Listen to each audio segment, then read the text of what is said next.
اقبال نے اپنے ایک دوست کو لکھا کہ اگر مغرب کی ترقی کے باطن میں جھانک کر دیکھنے کی ہمت رکھتے ہو تو دیکھو اس کے پیچھے بھی قرآن کے اصول کار فرما ہیں، لیکن چونکہ انہوں نے قرآن سے مادی ترقی حاصل کرنی تھی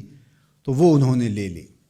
مسلمان نے مادی ترقی حاصل کرنی تھی اور قرآن سے روحانی ترقی حاصل کرنی تھی۔ قرآن سے اس نے زندگی کی زیب و زینت بھی لینی تھی اور قرآن سے آخرت کا جمال بھی حاصل کرنا تھا، لیکن انہوں نے اس کتاب کو پھینک دیا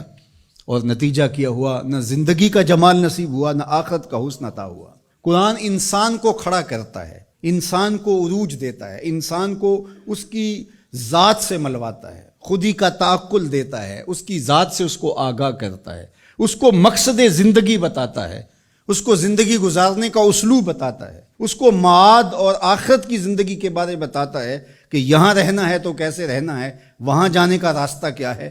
قرآن اس کو مکمل، کامل اور اکمل زندگی عطا فرماتا ہے، لیکن انسان نے قرآن سے زندگی تلاش ہی نہیں کی اور اس سے زندگی حاصل ہی نہیں کی۔ اللہ اکبر، حامل قرآن و بے ذوق طلب، اقبال کا ذرا لہجہ دیکھیے، حامل قرآن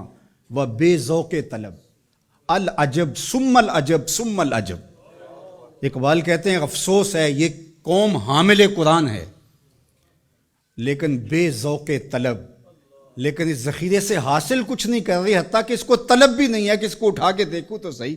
یہ جو خزانہ پڑا اس میں میرے لیے کیا ہے۔ کہا عجیب بات ہے، بھوکا بھی ہو، پیاس سے تڑپ بھی رہا ہو اور اس کے پاس میٹھا چشمہ بھی بہہ رہا ہو، لیکن وہ ادھر رخ نہ کرے اور گندے نالے پر بیٹھ کر چلو بھر بھر کے پی رہا ہو، تو اب یہ بیمار ہوتا ہے اور ڈاکٹر سے کہتا ہے میں بیمار کیسے ہو گیا۔ اقبال کہتا ہے افسوس یہ ہے چشمہ شیری قرآن کی شکل میں موجود ہے لیکن یہ پتہ نہیں زندگی کا جمال کہاں ڈھونڈ رہا ہے، تو یہ اس کا ذوق طلب نہ ہونے کی وجہ سے ہے،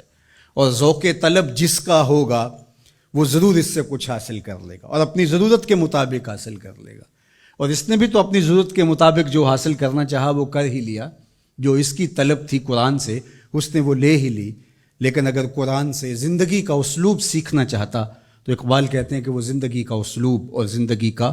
جمال اور زندگی کا حسن انسان کو دیتا ہے۔ قرآن یقین کا نور دیتا ہے، اور ہمارا بہت بڑا مرض ضعف الاعتقادی ہے۔ ضعف الاعتقادی قوموں کو کبھی بھی نہیں اٹھنے دیتی، اور دوسرا ان کے نظریات کے اندر یکسوئی پیدا نہیں ہو سکتی، چونکہ وہ جن لوگوں کے زیر اثر ہوں گے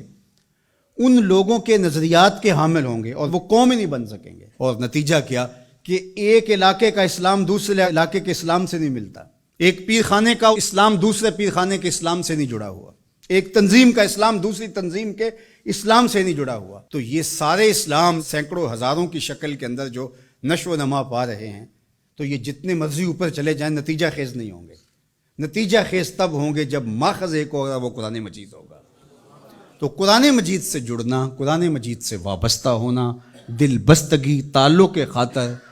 آپ کو وحدت فکر کی ضمانت فراہم کرتا ہے، اور وحدت فکر وحدت امت کا ذریعہ بنتا ہے، اور وحدت امت ہی پھر غلبہ امت کی ضمانت بنتا ہے۔ اس لیے اس امت کو قرآن پہ ہی آنا پڑے گا، اس کے علاوہ اس امت کے دردوں کا کوئی مداوع نہیں ہے اور دکھوں کا کوئی چارہ نہیں ہے۔ اللہ اکبر۔ تو فرمایا وَمَنِ ابْتَغَى الْهُدَى مِنْ غَيْرِهِ أَضَلَّهُ، اور جس نے قرآن سے ہٹ کر کسی اور جگہ سے ہدایت تلاش کی اللہ اسے گمراہ کر کے رکھ دے گا۔ قرآن سے روشنی لے، ان ھذا القرآن یہدی للتی ہی اقوم، یہ قرآن ہے جو وہ راستہ دکھاتا ہے جو بالکل سیدھی ہے۔ تو جس نے قرآن سے ہٹ کر کسی اور جگہ سے راستہ تلاش کیا تو اللہ کے محبوب فرماتے ہیں کہ اللہ اس کو گمراہ کر دیا۔